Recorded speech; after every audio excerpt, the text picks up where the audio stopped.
Industry revolution and imperialism. इसमें ये है कि इंडस्ट्रीज में कैसे चेंज आता आया है और किस तरीके से इंडस्ट्री की वजह से एक इम्पेरियलिज्म की शुरुआत हुई है। अगर ह्यूमन हिस्ट्री को देखा जाए ना, तो पहले तो जो पीपल की नीड थी वो फूड, शेल्टर और क्लोथिंग तक थी। ये बेसिक नीड्स थी। और एग्रीकल्चर क्या था, मेन ऑक्यूपेशन था मेडवल पीरियड में। एग्रीकल्चर मेन ऑक्यूपेशन था मेडवल पीरियड में।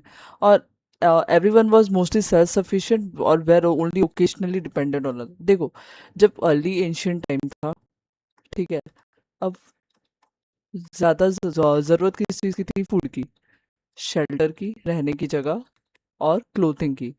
तो यूजुअली ना किसी और पे, मतलब किसी और कंट्रीज पे कहीं दूर दूर से ये सामान नहीं लाना पड़ता था। यूजुअली सेल्फ सफिशिएंट थे, अपने ही गांव में ये चीज़ें कर लेते थे कि फूड फूड ग्रो कर लेना, शेल्टर्स बना लेना, क्लोथिंग घर पे ही सिल लेना। ठीक है। एवरी कम्युनिटी और विलेज वो सेल्फ सपोर्टिंग और सेल्फ सफिशिएंट। एक गांव है, मतलब मान लो मिट्टी के बर्तन बनाता है, एक गांव है जो कपड़े सिल के देता है, तो ये ऐसे एक दूसरे को ट्रांसपोर्ट करते थे और सेल्फ सपोर्टिंग थे। ब्लैक स्मिथ थे, कारपेंटर, कपड़े बनाने वाले, अदर स्किल वर्कर, क्राफ्ट्समैन और artist usually work with their family member employ simple to create a good at home. ये जो क्राफ्ट्समैन और आर्टिशन थे, ये लोग अपनी फैमिली में ही काम करते थे और अपने घर पे ही वो सारी चीज़ें बनाते थे। This system of home based and small scale production was known as domestic system. और ये जो घर पे बनाते हैं और छोटे लेवल पे काम करते हैं, उसको क्या बोलते थे? Domestic system. अब क्या हुआ? Discovery of new land led to increase in trade and commerce with oversee territory. अब देखो, एक कंट्री है, कंट्री वन, और एक कंट्री है, कंट्री टू। अब इस ये कंट्री बर्तन बनाती है, इसके कपड़े हैं, अब ये सोच रही है कि अब इसका जो एक सामान है ना, वो दूसरी कंट्रीज को बेचा जाए ताकि इसके पास और पैसे आए। तो अब ये कैसे हुआ? क्योंकि नए नए लैंड ढूंढने लगे लोग। ठीक है, जैसे अमेरिका की डिस्कवरी हुई, इंडिया की डिस्कवरी हुई, वैसे ही। और इस वजह से क्या हुआ? एमर्जेंस हुआ टाउन सिटी का, जिसकी वजह से पॉपुलेशन बढ़ी तो कॉम्प्लेक्स सोसाइटी बनी। कॉम्प्लेक्स सोसाइटी क्यों? क्योंकि अब सारे के सारे तो एग्रीकल्चर पे या आर्ट एंड क्राफ्ट पे निर्भर नहीं रह सकते। उनको दूसरी जॉब चाहिए इनकम के लिए। ठीक है। अब ये जो डोमेस्टिक सिस्टम था, घरेलू उत्पादन था, वो तो ग्रोइंग डिमांड को फुलफिल नहीं कर सकता है और काफ़ी स्लो था। तो इसी वजह से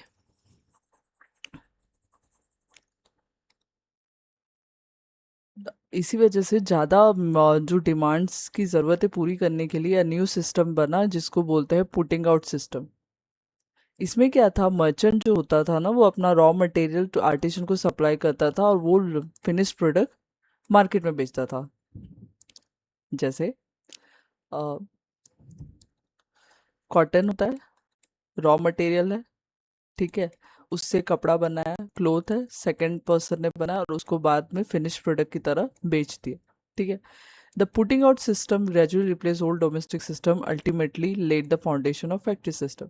और यही पुटिंग आउट सिस्टम ने ये जो डोमेस्टिक सिस्टम था ना, इसको हटा के एक नया सिस्टम बनाया जिसको कहते हैं फैक्ट्री सिस्टम।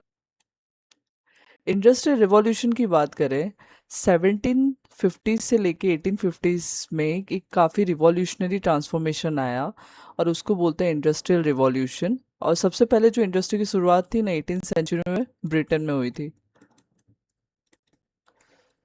तो ये कहाँ पे हुआ? ब्रिटेन में। और रेडिकल ट्रांसफॉर्मेशन आया which fundamentally change the entire economic society of 18th century. Radical transformation मतलब लार्ज स्केल पे ट्रांसफॉर्मेशन आया जिसने पूरी इकोनॉमी को, पूरी सोसाइटी को, समाज को बदल दिया। और धीरे धीरे ये बाद में दूसरी कंट्री में फैला। जैसे 18th सेंचुरी में इंडस्ट्रियलाइजेशन की शुरुआत ब्रिटेन में हुई, वैसे ही 19th सेंचुरी में उसकी शुरुआत फ्रेंच में और अदर यूरोपियन कंट्री में पहुंच चुकी थी। और इसकी वजह से जो मेथड, टेक्निक, ऑर्गेनाइजेशन था सामान प्रोड्यूस करने का, वो बदल गया। जो घरेलू उत्पादन थे उसको फैक्ट्री सिस्टम ने रिप्लेस कर दिया। Instead of their home peoples now work in factory. पहले क्या था? अपने घर पे ही लोग काम करते थे, अब फैक्ट्रीज में जाके काम करने लगे।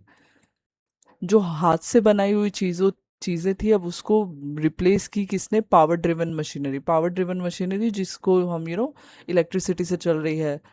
Machine could manufacture much more cheaply and quickly than manual labour. अब एक इंसान एक कपड़ा बनाने में अगर पूरा दिन ले रहा है तो मशीन मशीन क्या करेगी? वही एक कपड़े की बजाय वो 10 कपड़े बनाएगी, तो आसान हो गया।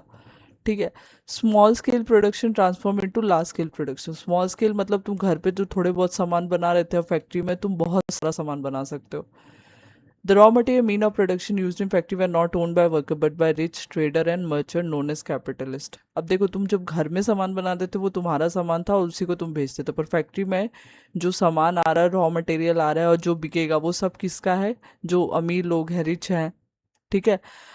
तुम वहाँ वहाँ सिर्फ काम कर रहे हो और उसको उसके लिए तुम्हें सिर्फ सैलरी मिलेगी, और जो जो जिनका ये सामान है उनको हम कैपिटलिस्ट बोलते हैं।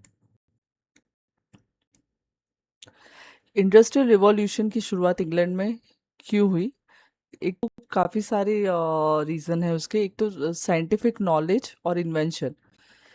अब मैन्युफैक्चरिंग गुड की डिमांड बढ़ने लगी, इसी वजह से लोगों को टेक्नोलॉजी में इन्वेस्टमेंट करना पड़ा कि टेक्नोलॉजी को अगर इम्प्रूव करेंगे तो हम ज़्यादा प्रोडक्शन कर पाएंगे, ज़्यादा प्रोडक्शन कर पाएंगे तो हमारे पास ज़्यादा इनकम होगी।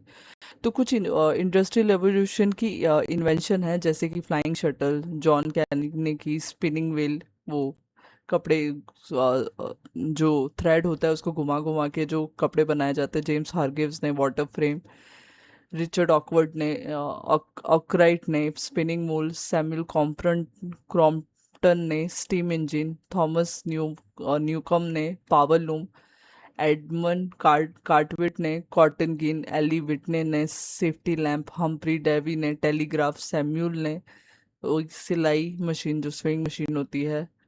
ठीक है। थॉमस एंड बार्थेलोमीन Elias Howe and Isaac Singer ने टेलीफोन, अलेक्जेंडर ग्रामा बेल ने फोनोग्राफ, थॉमस एडिसन ने एयरप्लेन, और विले एंड विल्बर ब्रिट।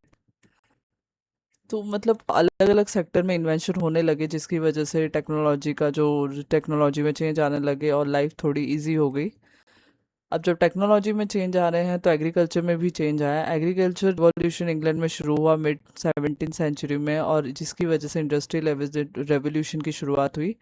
अब क्या हुआ ना, जब टेक्नोलॉजी आती तो एग्रीकल्चर का मेथड इम्प्रूव हो जाता है, and the consolidation of land holding led to increase in agriculture output for England. अब ये छोटे छोटे लैंड है, इससे बड़ा एक बड़े लैंड में हम अगर खेती करेंगे तो हमारे पास ज़्यादा प्रोडक्शन होगा, तो कंसोलिडेशन होने लगा।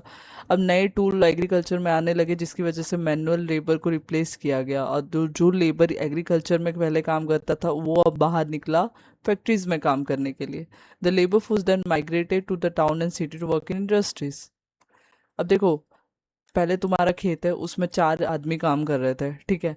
अब क्या हुआ, मशीन आने की वजह से, ट्रैक्टर आने की वजह से, पंप आने की वजह से अब तुम्हें वो 4 आदमी की ज़रूरत नहीं है, तो तुम बस वो एक आदमी को रखोगे अपने एग्रीकल्चर में काम करने के लिए। बाकी 3 का क्या? बाकी 3 अब बाहर जाएंगे, इंडस्ट्रीज में काम करेंगे। इंग्लैंड में 18th सेंचुरी में ना पीस और स्टेबिलिटी थी। अब though it was not completely isolated from Europe, it avoid major continental war until Napoleon war. England में मतलब क्या था, इंग्लैंड पे ज़्यादा बाहरी वॉर का इम्पैक्ट नहीं पड़ा था, शांति थी। जब देश में शांति होती है ना तो देश में कुछ इनोवेशन, कुछ नई चीज़ करने का टाइम मिलता है। ठीक है। और इसकी वजह से क्या हुआ, इंग्लैंड में इकोनॉमिक ग्रोथ हुई। और तुमको तो पता है इंग्लैंड में जो प्रोटेस्टेंट थे वो तो मतलब चर्च को नहीं मानते थे। जो चर्च के लोग थे जो फॉलो करते थे वो नहीं मानते थे, इसीलिए उनकी वजह से राइज ऑफ कैपिटलिज्म हुआ, कि लोगों के पास पैसा है वो इन्वेस्ट करेंगे, अपनी फैक्ट्रीज बनाएंगे, और जिसकी वजह से इंडस्ट्रियलाइजेशन पॉसिबल हुआ। अब क्या हुआ, ओवरसी ट्रेड मतलब तुम अपनी कंट्री का सामान दूसरी कंट्रीज में भेज रहे हो, वो ओवरसी ट्रेड है, जिसकी वजह से बूमिंग हुई कॉटन इंडस्ट्री की, fetch in England immense foreign wealth. अब तुम अपने मशीन के चीप कपड़े दूसरे कंट्रीज में बेच रहे हो जिसकी वजह से तुम्हारी इनकम बढ़ी। और जी सब जो एक्स्ट्रा पैसे तुम्हारे पास आ रहे हैं वो तुमने कहाँ पे लगाया? साइंटिफिक इनोवेशन में और नई इंडस्ट्रीज बनाने में। ठीक है। देखो, इंडस्ट्रीज आने की वजह से चीप लेबर हुआ,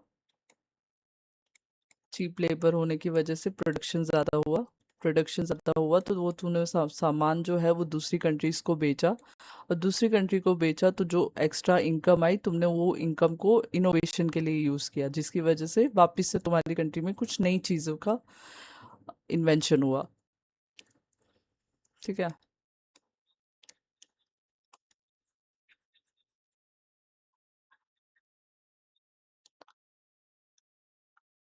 mechanisation of agriculture lead to unemployment in rural area. Mechanisation जैसे ट्रैक्टर्स आ गए, पंप्स आ गए, उसकी वजह से क्या हुआ, लोगों को एग्रीकल्चर छोड़ना पड़ा और पीपल सिटीज़ और टाउन में जाने लगे जॉब की सर्च करते, जिसकी वजह से लेबर फोर्स काफ़ी ज़्यादा था जो कि फैक्ट्रीज में कम पैसों में काम करने के लिए रेडी हो गया। अब देखो, स्टार्टिंग में जो इंडस्ट्रियलाइजेशन का शुरुआत हुआ था वो पूरी की पूरी कोल और आयरन पर निर्भर था। Coal and iron was essential resource and industrial revolution. Iron was used to build machine and coal was used to power. आज के टाइम पे जैसे हम सोलर एनर्जी का यूज़ कर रहे हैं इलेक्ट्रिसिटी के लिए, वैसे उस मतलब अभी भी यूज़ करते हैं, और पहले तो हम पूरी तरीके से कोल पे ही निर्भर थे कि वो पावर प्रोवाइड करता था हमारी इंडस्ट्री को। ठीक है। नेवल सुप्रीमेसी का मतलब कि ब्रिटिश की शिप जो थी वो अब काफ़ी एडवांस हो चुकी थी। वो काफ़ी लंबा सफ़र तय कर सकती थी कम समय में, और उस पे तुम शिप के प्रोटेक्शन के लिए वॉर हेड्स भी लगा सकते थे। ठीक है। तो इंडियन इंग्लिश नेवी जो थी ना वो रॉयल नेवी के नाम से कहलाती थी और काफ़ी स्ट्रॉन्गेस्ट थी। जब इंडस्ट्रियल रेवोल्यूशन की शुरुआत हुई ना, royal navy use for trade and exploration. और रॉयल नेवी को क्या, ट्रेड और एक्सप्लोरेशन की तुम्हें सामान लेके जाओ दूसरी कंट्री में बेचो, या दूसरी कोई ज़मीन जो नई कंट्री है उसकी खोज करो। तो जिसकी वजह से कॉलोनीज एशिया और अफ्रीका में क्रिएट हुई। This colony were use to supplier of cheap raw material and ready finish product, this further stimulate the economic growth. अब हुआ क्या ना, ये इंग्लैंड है।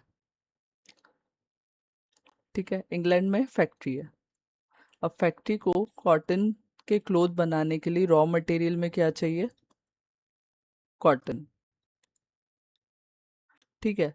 अब उनके वहाँ तो इतना ग्रो नहीं हो रहा है कॉटन, तो उन्होंने क्या किया, इंडिया को तो उन्होंने कॉलोनी बनाई थी, तो इंडिया से रॉ मटेरियल मतलब जो कॉटन के बॉल्स होते हैं वो लिए और अपनी फैक्ट्रीज में जाके क्लोथ बनाया, और वही क्लोथ को बाद में इंडिया को बेचा। ठीक है।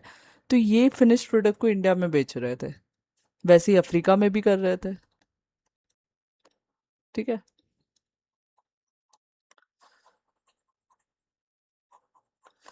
सो ये इसकी वजह से क्या हो रहा था, उनकी इनकम बढ़ रही थी।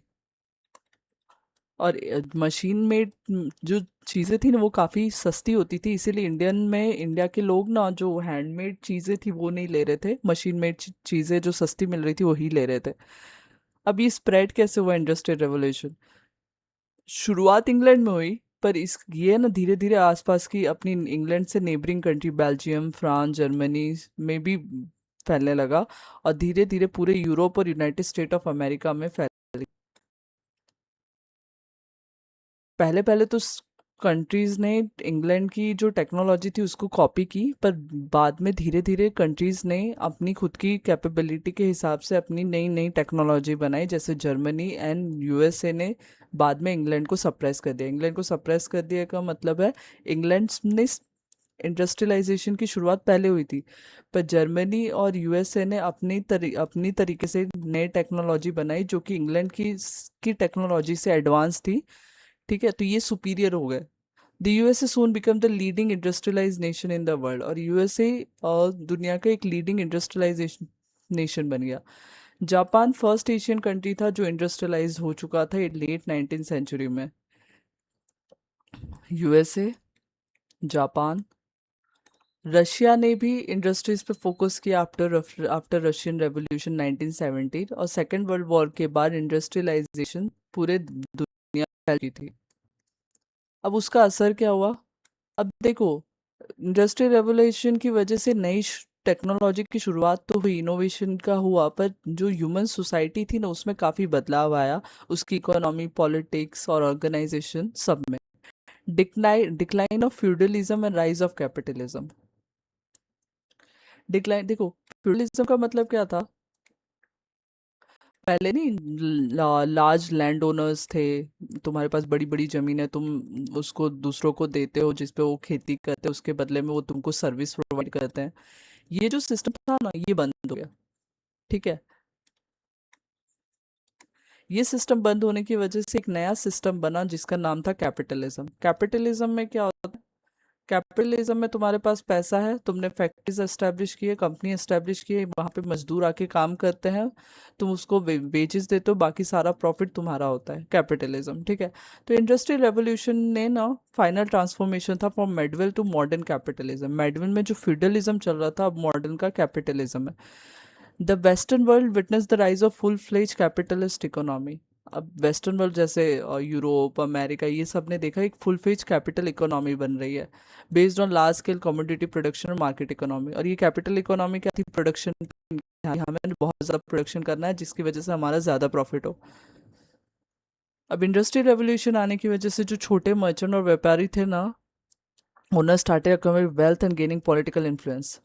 अब जो पहले प्रोडक्शन करते थे, मर्चेंट और स्मॉल बिजनेस ओनर थे, उनके पास पैसे आने लगे, प्रोडक्शन बढ़ने लगा और वो अमीर होने लगे।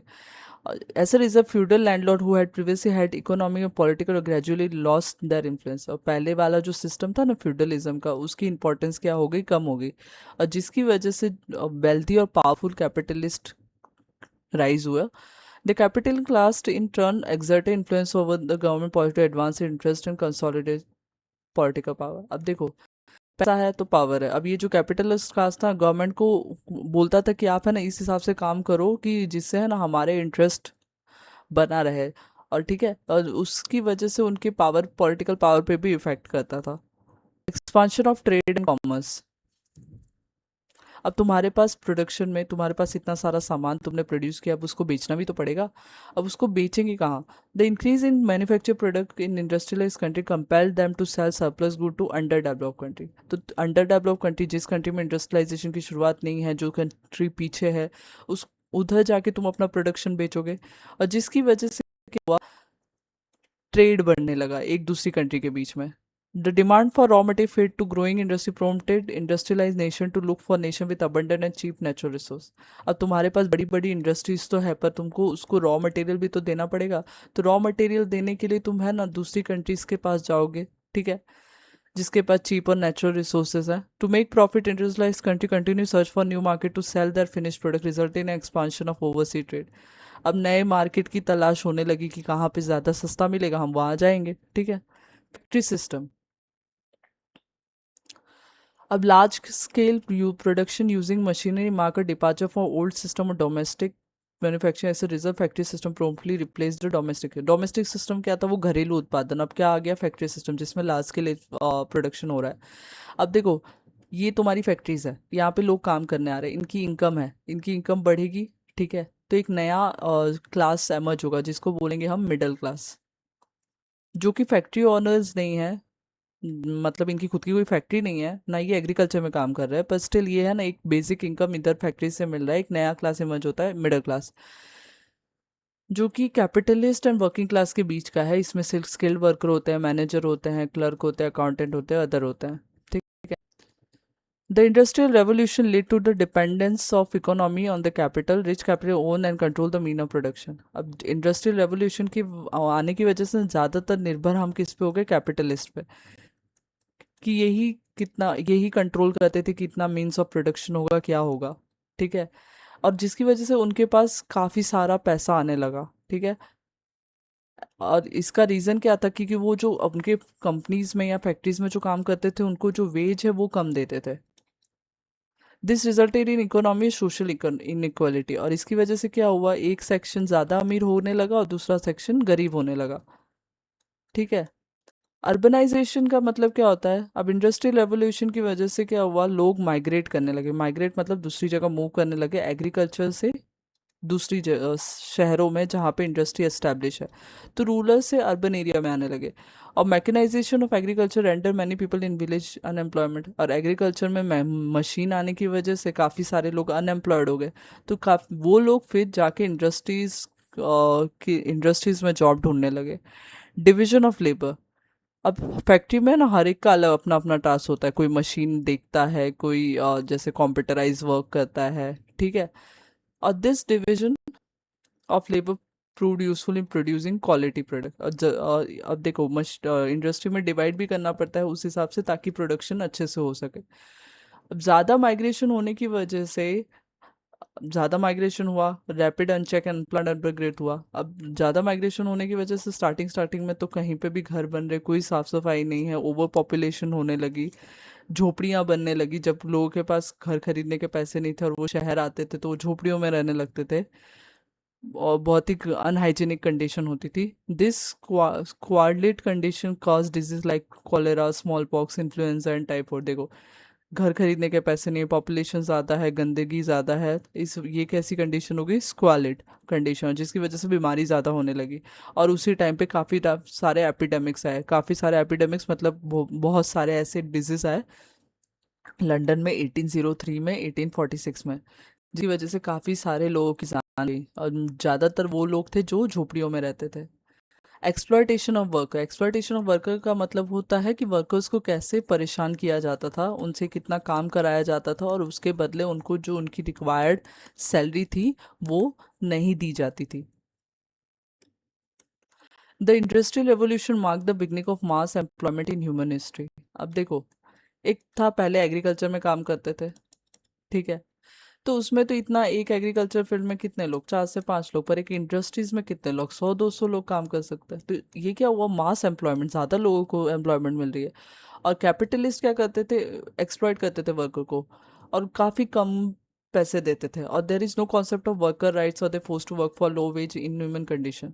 कोई वर्कर राइट्स नहीं था कि कि उनको इतना 9 से 5 में ही काम करना है, मिनिमम वेजेस मिलेंगे, ऐसा कुछ नहीं। उनको काम करना है, कम सैलरी में काम करना है, और बहुत ही ख़राब कंडीशन में काम करना पड़ता था। कोई डेफिनेट वर्किंग आवर नहीं है, कभी कभी तो उनको 16 घंटे एक दिन में काम कराया जाता था। उनको कंपनसेशन, कोई पैसे नहीं दिए जाते थे अगर उनको कोई तरह से चोट लगती है या डेथ हो जाती है उनकी। चाइल्ड लेबर भी उस टाइम पे काफ़ी ज़्यादा था, चाइल्ड फैक्ट्रीज में, माइन में, ठीक है। Where they told almost as much as adult, मतलब उनको अडल्ट से जितना काम कराया जाता था, पर अडल्ट से कम पैसा दिया जाता था। उस समय कोई गवर्नमेंट लॉ नहीं बना था कि वो चिल्ड्रंस को बचा सके ऐसी ख़राब कंडीशन से, जिनको इतना परेशान किया जा रहा है कैपिटलिस्ट के द्वारा, who are determined to exploit their labour for accumulation of surplus capital. अब देखो, इनसे ये लोग ज़्यादा काम कराते थे, इसी वजह से इनको ज़्यादा फिर इनकम आती थी जो कैपिटलिस्ट थे, ठीक है। The introduction of machine meant that many artist saw their traditional livelihood been wipe out. अब तुम देखो, एक हैंकरचीफ पे हाथ से बना हुआ डिज़ाइन अब मशीन से बन जा रहा है, तो फिर ये जो आर्टिसन है उनकी तो जॉब गई। The Luddites were a group of English textile artisan protested against the introduction of machinery which replace labour. England में ना एक ग्रुप था लुडिट्स, वो लोगों ने प्रोटेस्ट किया कि मशीनरी की वजह से उनका लेबर जा रहा है। और ये 1811 से 1870 तक काफ़ी एक्टिव थे, and rebel through act of sabotage and destruction of machine to protect their livelihood. कितनी बार वो लोगों ने काफ़ी मशीन मेड जो फैक्ट्रीज प्रोडक्शन करती थी, उस सब पे हमला भी किया, उसको डिस्ट्रक्ट भी किया, पर at the end country technology से ही चलेगी, तो मशीन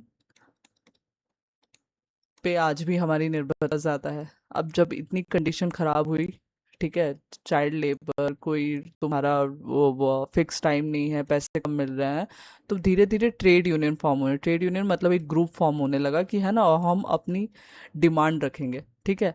जब वर्किंग क्लास को एक्सप्लॉइट करा जा रहा था, तो वर्कर्स ने फिर प्रोटेस्ट किया, वर्कर साथ में आया और उन्होंने अपने आप को एक ग्रुप में ऑर्गेनाइज किया जिसको कहा गया ट्रेड यूनियन। उन्होंने कहा कि हम फाइट करेंगे वर्कर्स के राइट को, इंटरेस्ट को, और उनकी डिमांड थी कि हमारी जो इनकम है बढ़ाई जाए, अच्छी बेटर कंडीशन में, वर्क प्लेस के रूल्स हों, employer listen to the complaint demand of worker, जो हमको नौकरी दे रहे हैं वो हमारी कंप्लेंट और डिमांड भी सुने, बेनिफिट प्रोवाइड करे, रिटायरमेंट की और हेल्थ केयर की। लॉ बनाया जाए एक गारंटी राइट का, The fight to achieve this right was not easy as capitalists resist the implementation of labor right. This led to numerous violent clash between labor and capitalists, resulting in death of thousand people over year. अब इसमें ऐसा हुआ ना कि अगर तुम किसी से कुछ डिमांड रख रहे हो, इतना आसान तो होता नहीं है कि वो तुम्हारी बात मान ले। तो कैपिटलिस्ट ने तो पहले मना कर दिया कि हम तो ये कोई लेबर राइट मानेंगे नहीं, तो जिसकी वजह से ना काफ़ी वायलेंट क्रैश होते थे। जब भी प्रोटेस्ट होते थे तो कैपिटलिस्ट मतलब पुलिस को बुला लेना और फिर उनको मानना, ये सब काफ़ी चलता था, जिसकी वजह से काफ़ी सारे लोगों की डेथ हुई। और काफ़ी लंबे संघर्ष के बाद, लॉन्ग स्ट्रगल के बाद, लेट 19 और अर्ली 20 सेंचुरी में लेबर राइट्स और फैक्ट्री लॉज बनाए गए, जिसने कहा गया कि बेटर वर्किंग कंडीशन होगी वर्कर क्लास की। ठीक है। अब यही कैपिटलिस्ट की वजह से सोशलिज्म और कम्युनिज्म आया। सोशलिज्म और कम्युनिज्म ये ना क्रिटिक बने। क्रिटिक का मतलब कैपिटलिज्म जो कर रहा है सही नहीं कर रहा है। ठीक है। कार्ल मार्क्स एक जर्मन फिलोसोफर हैं, लीडिंग एडवोकेट है वर्कर राइट के, जो वर्कर के बारे में बात करते थे। उनके साथ ही फ्रेडरिक एंगल्स, एक जो पॉलिटिकल फिलोसोफर है, सोशलिस्ट लीडर है, उन्होंने कहा कि कास्टलेस सोसाइटी होनी चाहिए। क्लासलेस सोसाइटी का मतलब ये कोई कैपिटलिस्ट और वर्कर जैसी सोसाइटी नहीं होनी चाहिए। जो प्रोडक्शन होना चाहिए वो सबका होना चाहिए, ना कि एक का। इम्पेरियलिज्म का मतलब होता है, इम्पेरियलिज्म में क्या होता है, एक सिग्निफिकेंस कॉन्सिक्वेंस है इंडस्ट्री रेवोल्यूशन का। तुम्हारी कंट्री में इंडस्ट्री बनी है, ठीक है। अब तुम अपनी कंट्री में ही अपनी इंडस्ट्री का सामान कहाँ तक बेचोगे, और तुमको अपनी इंडस्ट्रीज के लिए रॉ मटेरियल भी चाहिए। अब वो सब रॉ मटेरियल तुम कहाँ से लाओगे, तो उसके लिए तुमने नई नई जगह ढूंढना शुरू किया जो कि सस्ता रॉ मटेरियल तुमको प्रोवाइड करेगी। और सस्ता रॉ मटेरियल लेने के चक्कर में क्या राइज हुआ, इम्पेरियलिज्म। इम्पेरियलिज्म का मतलब क्या होता है कि तुम अपनी पावर जो अपने एम्पायर का जो इन्फ्लुएंस है, किंगडम और कंट्री का इन्फ्लुएंस है, वो तुम दूसरी कंट्री पे डाल रहे हो। जैसे ब्रिटिश ने इंग्लैंड के जो ब्रिटिश ने इंडिया के साथ क्या किया वैसे ही। और ये तुम क्या कर रहे हो, दूसरी कंट्री को ऑक्यूपाई कर रहे हो, और ताकि वो तुमको अपना रॉ मटेरियल सस्ते में दे और तुम्हारा फिनिश प्रोडक्ट महंगे में खरीदे। ठीक है। imperialistic power usually occupy control और टेरिटरी बाय मिलिट्री फोर्स, और ये imperialistic पावर दूसरी कंट्री को कैसे ऑक्यूपाई कर रही है, अपने मिलिट्री कैपेबिलिटी पे। ठीक है। When occupying force engage in exploitation of resource of occupied territory, imperialism become colonialism। जब यही imperialism अब उस कंट्री के रिसोर्स को एक्सप्लॉइट करी, अपने मन मर्जी से उसका इस्तेमाल कर रही है, ठीक है, तो वो क्या बन जाता है, colonialism. In which controlling force become colonial power and control territory become the colony.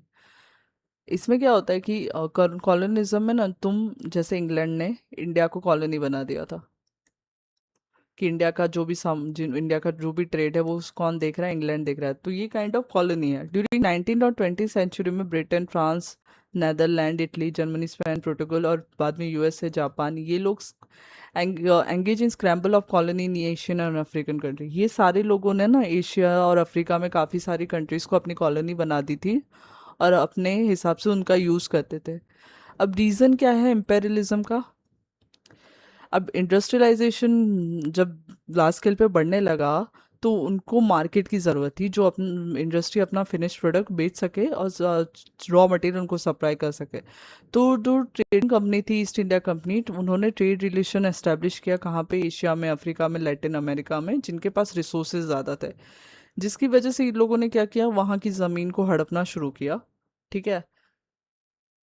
और यही सेम चीज़ डच ने की, पोर्टुगीज ने की, फ्रेंच ने की और ब्रिटिश ने की।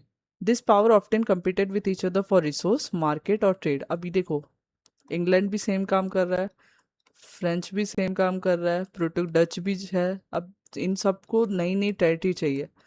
अब ये लोग एक दूसरे में झगड़ा करने लगे। ठीक है, जिसकी वजह से इन लोगों के बीच में काफ़ी वॉर हुई। Imperial nation of the cities wanted to explore new territory. Sometimes they did this for the sense of adventure in pursuit of wealth or national personal glory। और ये जो imperial nation थे ना, जो अपना रुतबा दूसरे स्टेट दूसरे नेशन पे लगाना चाहते थे, वो कितनी बार नई नई जगहों की खोज करते थे। उसका मेन रीज़न था या तो एडवेंचर के कारण, या तो पैसों के कारण, या तो पर्सनल ग्लोरी की मेरे को फेमस होना है, देखो मैंने जैसे इंडिया की खोज की। ठीक है, वास्को द गामा पोर्टुगीज जो थे वो पहले इंडिया आए थे, वैसे। जिसकी वजह से this exploration often serve the imperialistic goal of economy and territorial expansion, और जिसकी वजह से इनकी जो पावर है, टेरिटोरियल एक्सपांशन क्या होने लगा, बढ़ने लगा। White man burden. White man modern का मतलब क्या है पता है? कि ये इंग्लैंड और ये जो ब्रिटिशर्स थे, ये यूरोपियन थे, ये सोचते थे ना कि हमारे ऊपर जिम्मेदारी है। अफ्रीकन और एशियन कंट्री में जाते थे तो ये सोचते थे कि हमारे ऊपर जिम्मेदारी कि हमें इन कंट्रीज को ठीक करना है, कि ये लोग बहुत पिछड़े हुए हैं और हम बहुत आगे हैं। ठीक है, ऐसा वो लोग मानते थे। तो imperial nation believe that their culture value belief are superior to the other nation group they colonise. वो मानते थे कि जैसे इंग्लैंड का जो कल्चर है, इंग्लैंड की जो सोच है, वो इंडिया की कल्चर और इंडिया की सोच से काफी ऊपर है। वो बोलते थे कि वो बहुत ही सोफिस्टिकेटेड, बहुत ही सही तरीके से सुपीरियर, बड़ा उनका बड़ा कल्चर है, और वो बैकवर्ड और इंफीरियर पीपल जो कॉलोनी उन्होंने बनाई है उसको सिविलाइज करेंगे, उनको ठीक करेंगे। ठीक है, इम्पैक्ट क्या हुआ? काफी चेंज आया इम्पेरियलिज्म का। Social, economy, political setup. Native people were rule by foreign power. Native people मतलब वहाँ लोकल लोग, इंडिया जो लोकल लोग हैं उनको हम ब्रिटिश रूल कर रहा है। उनके पास कोई पॉलिटिकल इंडिपेंडेंस नहीं, लोकल लोग कुछ भी डिसाइड नहीं कर पा रहे। imperialistic power exploitation कर रहा है रिसोर्स का। they destroy self sufficient economy और colony through introduction of machine goods as well as this become market of this good। imperialistic power exploitation कर रहा है, वो अपने सस्ते जो मतलब फिनिश प्रोडक्ट है, मशीन मेड गुड है, वो लाके इंडिया जैसी कॉलोनी में ढकेल दे रहा है और इंडिया से रॉ मटेरियल ले जाके अपनी इंडस्ट्रीज को दे रहा है। ठीक है। The imperialistic war between colonist and native resulted in destruction of property and loss of life। अब क्या हुआ? ये बाहर से आए हुए लोग और लोकल लोगों में जो झगड़ा होने लगा, उसकी वजह से काफी सारी प्रॉपर्टी और काफी सारे लोगों की जान भी गई। Racial segregation was widely practice. Racial segregation का मतलब होता है वो कलर के बेसिस पे सेग्रीगेशन करना, कि ये वाइट्स है, ये ब्लैक है। जो नेटिव्स थे ना, जो वहाँ के लोकल लोग थे, उनको ये लोग समझते थे कि सेकंड क्लास सिटीजन है। कॉलोनिस्ट है ना, बहुत ज्यादा टैक्स लगाते थे, जिसकी वजह से गरीबी, भूख, बीमारी, भूखमरी जैसी कंडीशन आ जाती थी। और उन्होंने ना अपने खुद के idea of democracy, law and scientific advancement इस कॉलोनी में लेके आए, which in turn brought revolutionary idea of freedom and equality and justice. वो लोग जो डेमोक्रेसी और लॉ की बात करते थे, इवेंचुअली जो लोकल नेटिव लोग थे उन्होंने भी कहा कि हमें भी डेमोक्रेसी चाहिए, हमारे वहाँ पे भी लॉ होना चाहिए, हमें भी साइंस पे ध्यान देना पड़ेगा। तो इवेंचुअली जो वो उनके लिए लेके आए थे वो बाद में हमारे लिए ही फायदा मंद हुआ, और जो सिस्टम जिसकी वजह से हमारे देश में फ्रीडम की, इक्वलिटी और जस्टिस की बात होने लगी।